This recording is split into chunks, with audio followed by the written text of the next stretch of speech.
The process of doing a join is not hard once you've practiced it a few times.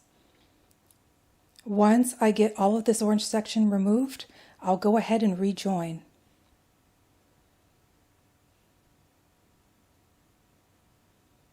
I'll set this aside and use it if I require more orange in this project. I'm picking up the singles to rejoin. When joining, you'll want to add a bit of twist by hand back into the singles because it will unravel a little bit after being detached. You may have to debulk a bit of fiber from each end as well to make sure you get a nice, smooth, and even join.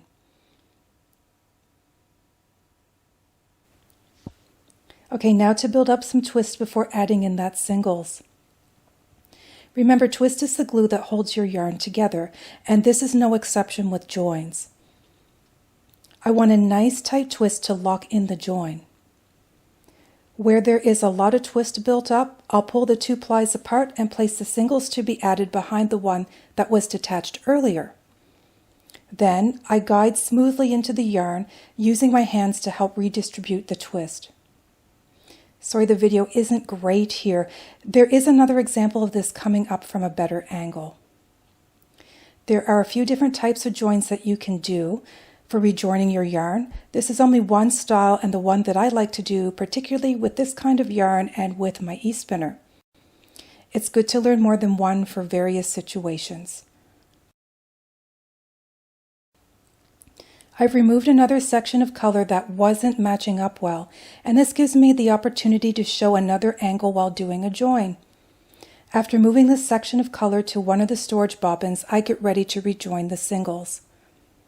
Here I am lining up the broken off ends to see how well they line up.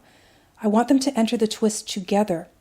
I decided to debulk the ends of each so that they lay flat, one on top of the other, nicely.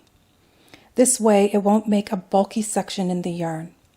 I'll do this slowly so you can see the motion of my hands. Basically, we'll zip everything up together, with the broken ends getting caught in the twist.